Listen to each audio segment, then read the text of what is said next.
My pleasure to introduce Louis Provencher.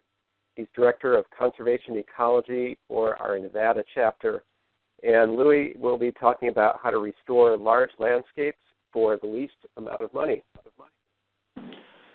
Thanks all for attending, and thanks for Brad for inviting me to give this talk. And I'm doing this talk with Joel Toohey from the Utah chapter. He's Director of Science over there. So let's see if I can master this simple technology. So I'll start with a summary in case some of you fall asleep halfway through. At least you'll remember something. You can kind of go to smaller landscapes, but bigger is better. Rigorous, we'll have metrics we're going to develop that allow us to track the condition of the ecological systems over time. You need that to cost out things and determine how many acres you need over decades, 50 years, 20 years. We try to identify management scenarios with the lowest cost possible of implementation. And since 2007, we've worked this method that's called landscape conservation forecasting in 5 states on 19 landscapes on federal and private ownership. So imagine the manager comes to you, and this manager has a 500,000 acre landscape, and they have some questions for you, and usually they're very straightforward and simple. One may be reduce the fire risk in my landscape and restore the ecological systems to a reference condition. We heard about that with both Randy and Ryan. Or they'll say, in this landscape I have an endangered species, could be sage grouse, or it could be a game species like mule deer, whatever, spotted owl, and I want you to increase habitat suitability by 50%. So these may be kind of simple questions, but very difficult to do. And they may have other questions. So the manager will typically have very limited funding. You'd be surprised how little money they have. And they want the biggest bang for the buck, highest return investment. And you as a scientist have to determine what is the metric you're going to use to track success of your restoration. What kind of strategies will you use? Here are 3 examples that you could use. There's many, many more examples. They vary with the different ecological systems. And then as your team will have to decide how many acres per year of each strategy will I apply. So that's your challenge as a TNC team staff, and you may have partners that are not TNC going through this exercise. Before I get into the details, I learned the hard way, so I'm going to share some experiences. The client is always correct. You can educate the client on certain points where you think they may be wrong, but what the client says is the gospel, and you better follow that. Otherwise, you'll lose your money in your project. I work always with, we don't own the land here in Nevada. Most of the land is public, so for me, the client is always someone else. That's not TNC just about. Listen to the client's needs, not TNC, what TNC tells you to do, but really listen to the client, and you'll discover you have a lot in common. Before you go meet your client, like your first cold call or your first visit to them or your first major meeting, you better know the ecology of the system that's there so you don't look like a buffoon. Avoid TNC jargon and too technical jargon. Some of the people you'll meet are fairly technical, so that's all right. Admit ignorance, no BS. And we found that when you open your books, because we get grants for these things and all that, to opening your book and your science to the client is pretty darn important to earn their trust. You have to do that. So let's get into the details here. So here are the places where we've applied these methods. We have 14 projects completed. They vary between 45,000 acres and 1.5 million acres. 5 in progress currently, BLM, Forest Service, Park Service, private land, and a mix of all of the above in ownership. So we're just about all over the map. No, we're not all over the map. As you can see, we're growing, trying to fill in the map. There are 3 M's. Sorry for the formatting that's screwed up on this. That's the problem when you change platform. The 3 M's are maps, models, and metrics. So let's go to maps. We only have 1 slide. Managers just love maps. So what you're doing here is, I do my own remote sensing. So Randy and Ryan talk about the LANDFIRE products where remote sensing has been done to you at a 30-meter scale. I typically do remote sensing at very high resolution, and I need strong control over the stuff I'm doing. So it's wall-to-wall mapping. You're not mapping one feature. You're mapping every single acre out there. And to do this, you need an experienced contractor, quite experienced, and with proof of demonstration they've done this elsewhere, or an internal TNC person. You'll map ecological systems. Here we have Great Basin National Park that we map with QuickBird imagery at 1.4 meter resolution. And these are the ecological systems on that map. But what you also have to do is vegetation classes within each ecological system, and that's hard. And I'll show you examples of that with the state and transition model. I recommend very highly resolutions of 5 meters or less if you're doing really project level management. And there's various platforms, and there's a lot of cost difference between them. You'll need 2 or 3 field interpretation trips with TNC ecologists and the remote sensor to do this.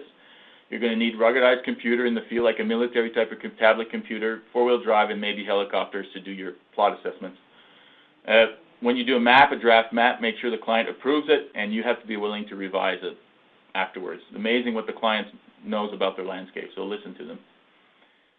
Typically, we can do a project between $75K and $100K for just the remote sensing, not my cost, but just the remote sensing. The contractor, and the cost per acre decreases exponentially with the size of the landscape. So a 75,000 acre landscape costs just about the same as a 300,000 acre landscape. Just keep that in mind. Bigger is also cheaper in this case, relatively, not an absolute value, of course. Models. So George Bach said, all models are wrong, some are useful. Never fall in love with your models. Here's a state and transition model where there's a bunch of boxes. The upper box are reference classes, the succession class we heard about. The uncharacteristic classes in this model, it's a mountain sagebrush model, are below, and I'll come to them. So in theory, you go from early to mid to late succession, then the pinyon juniper moves into the sagebrush, and then you get trees. The circle in purple is the trees in the back. Now, the front part had trees. We whacked them away, and it went back to the early successional phase. So these are the pre-settlement vegetation classes. But humans are pretty good at messing up things. So we have the uncharacteristic classes, non-native cheatgrass annual grassland, dominance by rabbit brush due to overgrazing, and different amounts of shrubs with or without with annual grass present or native grass present, and no grass due to overgrazing or tree encroachment into pinyon juniper into lands. All of these boxes have different costs of restoration, and you need to know these differences. Otherwise, you're not going to succeed. So in the pre-settlement condition, all of these classes accounted for 0% of the landscape. They were not present. We created this mess. So,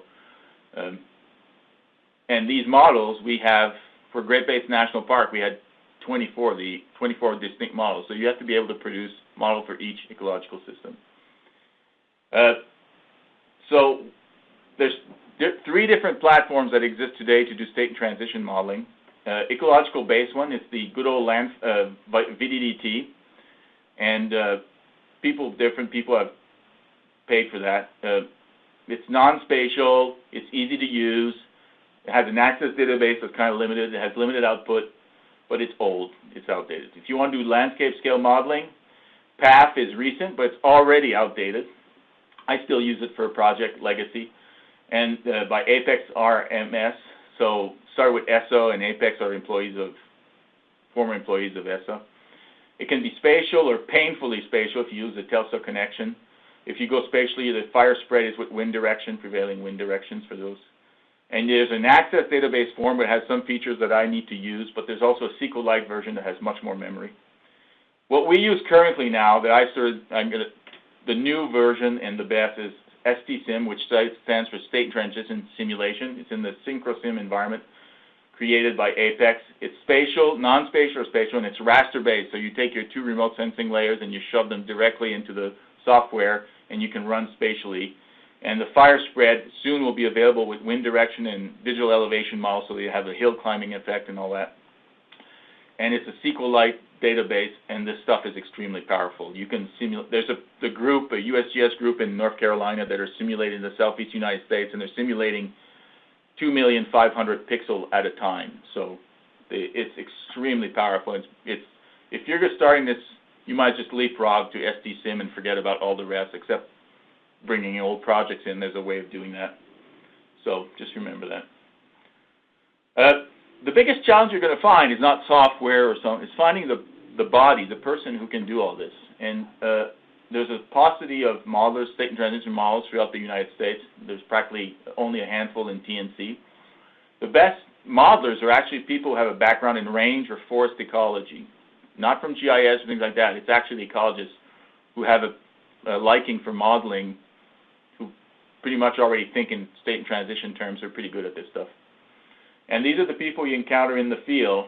I just noticed Bob Unash is in 2 of these photos, but these are the kind of people who know how to do this stuff. The modeler and the ecologist might be 2 people, though, if you have to. It's a team of people who work together, but it has to be a tight team.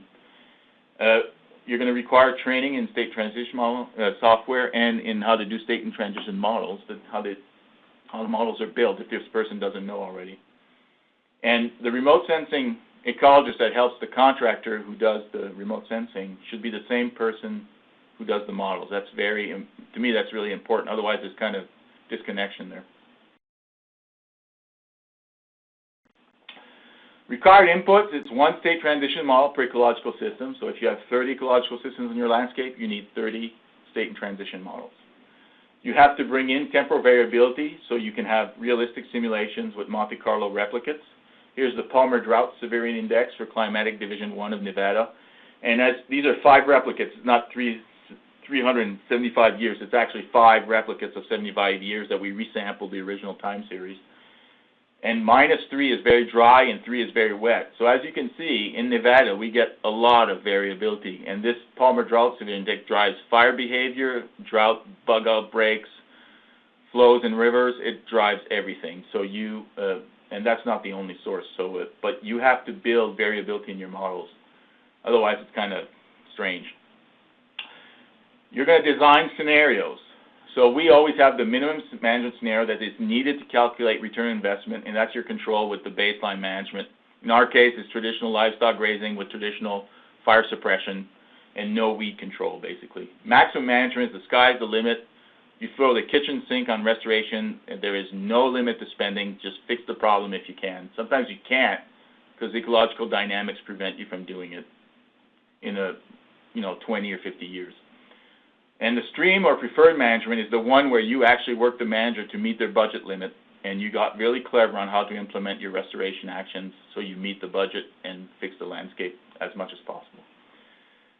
We've done all of the above with and without climate change, so you can introduce easily climate change through these temporal variability patterns into the simulations. You can actually vary your reference condition with climate change if you want. We've done that too, so that's not difficult. It's actually complex. It's straightforward to do, but it's a pain in the neck to do. It's not. I always charge more the client for doing the climate change part of it. If you're doing a 20-year simulation, you probably don't need to do climate change. It's a lot of work for nothing, basically. And we start seeing a signal of climate change in the simulations only after 40 years in the Intermountain West, because there's so much noise due to the drought cycles that it takes a long time before climate change starts rearing its head. 40 years is a rule of thumb that we've found out. And you can have other scenarios you can dream up. Imagination is the limit. So Mount Sagebrush, I'll give you an example here. Here are 3 strategies, and each one of these strategies has a cost per acre, as you'll notice. And there's an implementation, like 100 acres over 20 years or 40 acres for the first 5 years. And all of these details you have to enter in your state and transition software. That doesn't fall from the sky. You have to get that from the managers. You have to know your success and failure rates on the application of fire or herbicides or bulldozers or things like that. You have to know that for your model so you can calculate a budget. Let's talk about metrics. The client's question will determine which metric, but we always use ecological departure that Randy defined as vegetation departure. Is originally called fire regime condition, not the class, but the continuous value from 0 to 100%. We also create a high-risk vegetation class to track really nasty and expensive vegetation class that will eat your budget. The problem is that it creates double counting with ecological departure and statistical dependencies when you do statistics, and that always bothers me, being kind of a statistician. So recently, Ryan and Bob Unash and I sat down and created a unified ecological departure metric that integrates ecological departure, high-risk class, and management thresholds for acceptable uncharacteristic class. An example of that is that BLM may have in their resource management plan that they allow in their desired future conditions 6% of their landscape to be in crested wheatgrass seeding. The good thing about crested wheatgrass seeding is that it keeps cheatgrass, it outcompetes cheatgrass if your seeding is healthy and all that. The cows will feed on it, and there's no mystery why the seeding is there. It's feed the cows usually. But they can evolve and grow, go through succession and become rangeland with shrubs again. But that may be considered, there may be like a 5% acceptable threshold for an uncharacteristic class. So we allow that in this new metric. That we're still testing it and working, but it seems to be working. It's less intuitive, so more complex, less intuitive. Just realize that. Joel Tui actually created a docudrama on how explaining this thing, so it's kind of funny. Habitat suitability and population viability we're currently using for sage grouse in a project we're doing with Newmont Mining in central Nevada, northern central Nevada, where the metric is ecological departure, but the main metric is both habitat suitability and population viability for greater sage grouse. So ecological departure, I'm going to go fast over this since everyone explained it. You have a landscape with many different ecological systems. Let's focus on cereal aspen. There's 4 vegetation classes: baby aspen, adolescent aspen, adult aspen, and then senescent aspen with too many conifers in it. So those 4 classes are in your model. This came from Joel Tui, these slides. He has much more talent with PowerPoint presentations than I do. This is what we have for the reference condition. The size of the photo is proportional to the number of pixels of this class you should find in your landscape. So you should find a good amount of early successional, a lot of adolescent and adult stands, and you should find very little of the senescent stuff with tons of conifer in it. And that happens because basically fire, cleans up things. Also, bug kill is pretty prevalent in disease and bug kills in aspen systems.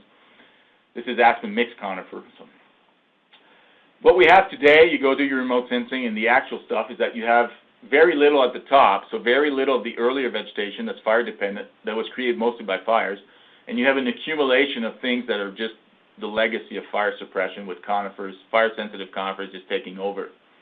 So if we recap that, here's the actual, and with time you want to go towards the expected model. The expected reference condition, some call it pre-settlement, doesn't, as long as it's naturally functioning, I don't care where it comes from. We model it though. And the difference between the proportion even from the box by this formula is actually ecological departure or vegetation departure as they call it now in the LANDFIRE project. Return on investment. So here you did a study, and I'm cereal aspen here, and I did this graph. It's not very clear, but basically the y-axis ecological departure from 0 to 100. 100 is bad, 0 you're at reference condition. The minimum management scenario, and these are 95% confidence intervals around the mean. And you notice that the minimum management has higher ecological departure than the maximum in the preferred scenario. The 2 others are not very different than one another. And then aspen conversion, which is the permanent loss of your clone due to poor management and fire suppression over decades. You permanently lose the clone to mixed conifers. These are Pleistocene age clones often. They're permanently lost once it's poorly managed for 50 years or so. And again, you have a greater loss of aspen in the minimum management scenario, but there's still no difference between maximum and preferred.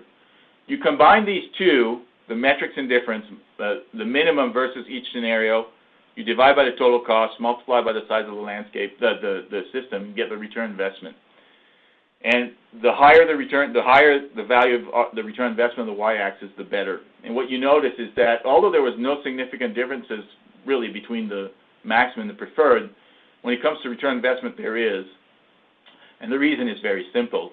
Maximum management scenario costs you $3 million to do over a 50-year period, whereas the preferred management scenario costs only $800,000 over 50 years. So therefore, the winner, and it's marginally significant, 0.06. Still, it doesn't matter. Manager sees that, and there's no doubt in their mind which one they should be doing. So for a whole lot less of money, I can do this just as good actually as the maximum, pie in the sky type of scenario. And this is how we save money with scenarios. Notice the minimum management is not in that graph because minimum management is used to calculate the return investment. So this is really important to managers. You can also calculate the return investment among ecological systems. Again, my apologies to the screen, but at the bottom are the ecological systems called also biophysical setting. ROI is on the y-axis, and you'll notice, and managers want to know, if I have limited money this year, where do I put my first dollars, in which ecological system? And what we tell them is basically the two systems that are circled in red there, which are aspen subalpine conifer and limber bristlecone pine mesic stands, not the ancient dry stuff, but the mesic stuff, have way higher return investment than all the other systems. So, and we only use the best performing scenario of each one of these to plot here, but and these are the medians with the 75 and 25% range there and all that. So a manager will say, well, that's where you should start putting your eggs and start working, but they may have, for regulatory decisions, they may have to work elsewhere meanwhile, but at least this provides guidance to them on where their buck is the best spent. And the map's always important. Here's a fire treatment map for Great Basin National Park. The polygons are actually different systems, ecological systems, that are available for fire. These are the class that need to be burned. This is really important. It feeds directly into the NEPA documents. Actually, our reports have become NEPA documents with different land managers, and they're moving forward on implementation. Shows economies of scale where you can start burning a low elevation system in green. The fire goes up the hill into the blue system, which is subalpine conifer mixed aspen subalpine. So we basically went from aspen mixed conifer to aspen subalpine conifer, and above it's tundra. So the fire will just go in the rocks in the tundra, and they don't have to pay for burning in the blue area. So that's really good for them to know that. If you show here more areas than they actually need to treat. They don't need to treat all this. They only need to treat a small fraction to reach reference conditions. And the new Spatial ST-SIM software will actually do these maps for you because it was spatially explicit with rasters. Also, you're going to be conducting workshops. I hope, Brad, I'm on my time here. Conducting workshops. We have major workshops, 3 to 4. One for descriptions of vegetation classes and systems for the remote sensing. One for model reviews with the partners. And 2 for scenario building and result reviews. There's a lot of homework that we do without the partners in between, a ton of work. Timeline, basically 8 months to do the remote sensing in these landscapes. And starting in February, a 2-year, 2.5-2-year project to do the whole thing with the remote sensing and all the management in the final report. And the report, make sure you have a draft report that the client can review. Make your final report widely available. Publish your results in journals that managers will read, like Range Ecology and Management, it's one I like. Publish in agency journals if you can, like Park Science. Actually, our work on Great Basin National Park just came out 3 weeks ago in Park Science Summer Edition 2014. It's called Landscape Conservation Forecasting for Great Basin National Park, and we publish with the park staff. And assist your client with implementation setup. That's it. Any questions? Hey, Louis, I'll jump in while Brad's unmuting everyone else. Have you undertaken this approach with systems or landscapes where you're also, or it's not just, the economic side is not just sort of management dollars being spent, but they're trying to derive economic product out of a landscape? Yes, we've actually done that with the Utah chapter in the Dixie and Fish Lake National Forest, the both national forests, on the Powell Ranger District in the Dixie National Forest, and on the Fremont River for the Fish Lake National Forest, where the cost of the timber, the timber revenues reduce the implementation cost. The problem with doing that on public lands is that the timber revenues go into the general treasury. It doesn't come to the ranger district. A tiny fraction comes. So although there's revenue generated, it goes to Washington, D.C., and it never comes back to the local ranger district office, except in very tiny amounts. So as far as the ranger district is concerned, you know, well, actually, no, the forest operator who does the cuts can lower his cost, and that we've done. But in some case, you know, you just have to realize the ranger district never gets that money. So it's just that it may get charged less, and we've done that in those 2 cases. But I generally work in shrublands in the Great Basin where there's very little revenue to be made from, you know, sagebrush, you know. Yeah. We have like 3 trees in all of Nevada. It's not quite true, but, you know, it's pretty close to that. We have the largest national forest in the lower 48, yet we have the least amount of trees. It's kind of strange.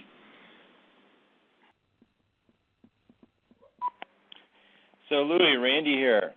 The way I see it, landscape conservation forecasting can operate on a gradient. That is, the work you do is very robust and, as you say, can be used to guide project-level work.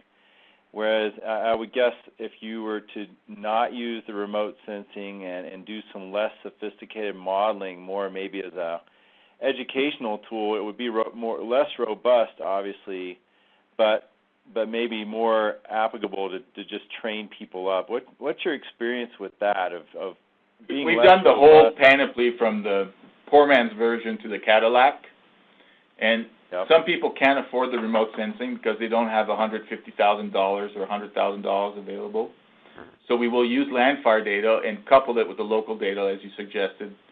And I know you've done that with some of your projects with Greg Glow, doing that, using this method, doing this, that, and I've done with some with Greg too in our different projects we have.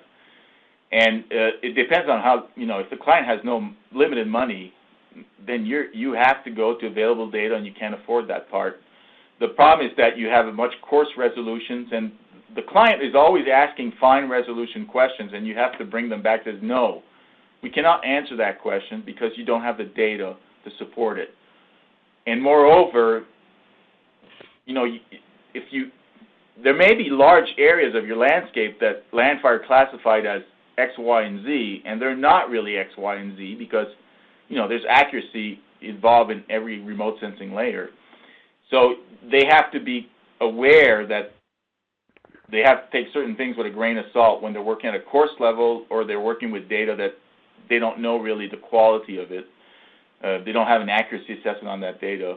Sometimes we can benchmark it locally to know how good it is, and we've done that with the Humboldt-Toyabe National Forest in the Ely Ranger District, and the region of Eastern Nevada actually has very good LANDFIRE data. Western Nevada does not. So it's you have to. I knew that because I help you guys with the LANDFIRE project in Great Basin, but it's that's the difference basically. You have to be careful when you use coarser data. And as you guys caution everyone when using LANDFIRE, do not use this for project level management unless supplemented with other information and data. Climate change and desired future conditions. I can go in great detail on that, or I can do it more rapidly. The concept we proposed with reference conditions have been criticized because of climate change being maybe a monkey wrench in the whole picture.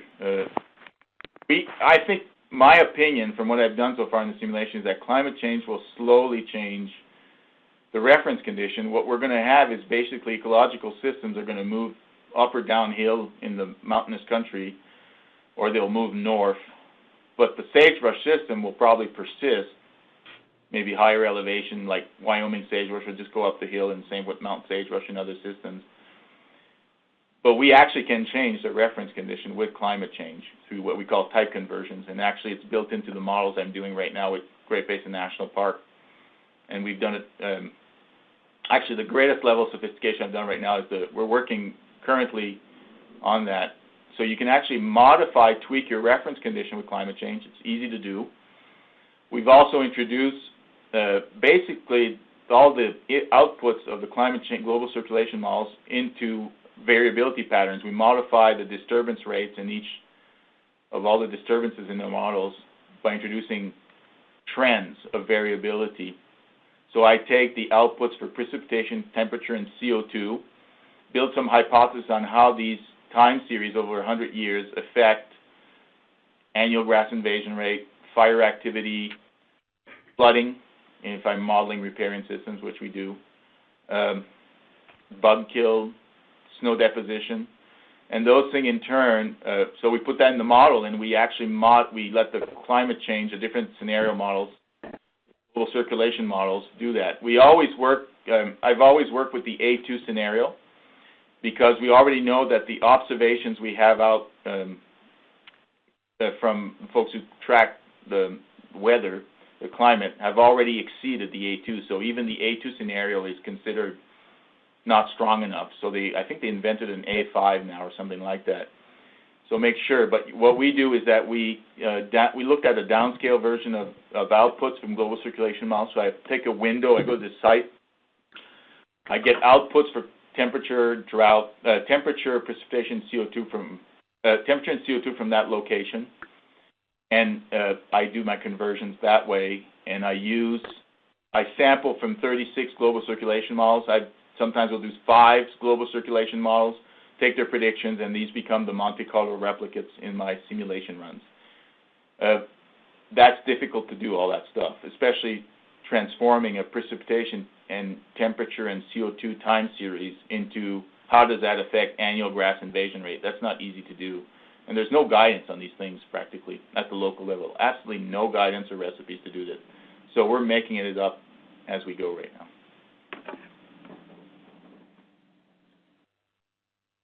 There is training available for the SDSIM software. Apex RMS, Apex RMS, one word, www.apexrms.com. You do the contact us, and you can download for free. The SDSIM software is freeware. All the software I show you is freeware. You download it, and with the documentation that's available, and if you contact them, call them. Daniels is the president of that. It's a Canadian company, but they work a lot in the U.S. with us. And they offer training. We actually just had the first STM sim training, software training with the spatial layers in Fort Collins, and we got out of Fort Collins before it rained too much. But that is available. So Apex RMS is the website you want to go to, and all the software, VDDT, PATH, and STSIM is freeware. And STSIM will have 7 new options, 4 new options added, enhancement added to it at the end of December. So if you're wanting to do fancy simulations, the end of, you're going to probably want to reload the software in its new version probably in January. But what it does right now is pretty darn good, so you can just use it right now. Why such a small cell size over such a large area? And I think you referred to a 5-meter cell size, and you were talking about 1.5 million acre study areas, if I remember right. Mm-hmm. Why do you go so small? When we do 1.5 million acres, we don't usually go to the highest resolution because that's $20 per square kilometer for the imagery. What we will use is, for example, the rapid eye satellite, which is with auto rectification. It's approximately $1.80 per square kilometer. So you can easily cover for $10,000, $15,000. You can get $15,000 at 5-meter resolution. But I work in a part of the world where we have wet meadows and aspen stands and small stands of other things that are used by wildlife. They're really important habitat types, and you have to see them. And it's only when you start being at 5-meter resolution that you start seeing them. You don't see them with Landsat. So $1.80 per square kilometer is dirt cheap with the rapid eye satellite. Recently, the Spot 6 satellite at 1.5 meter has become available, and order rectification on that is on a very large order, like 2 million acres, is probably $7, $6 an acre, and but the real cost with order rectification is $7 an acre, square kilometer, sorry. And that's what we plan on using in the forest future is that type of resolution, 1.5 meter. Because then you can get a 1.5 million acre landscape for just $30,000, which is exceptional. And then you can do very precise management of small systems, which are critical for wildlife that we have, like sage grouse, for example, absolutely requires less than 5 equal or less than 5 meter resolution. Otherwise, you're just missing so many details that are important to the wildlife.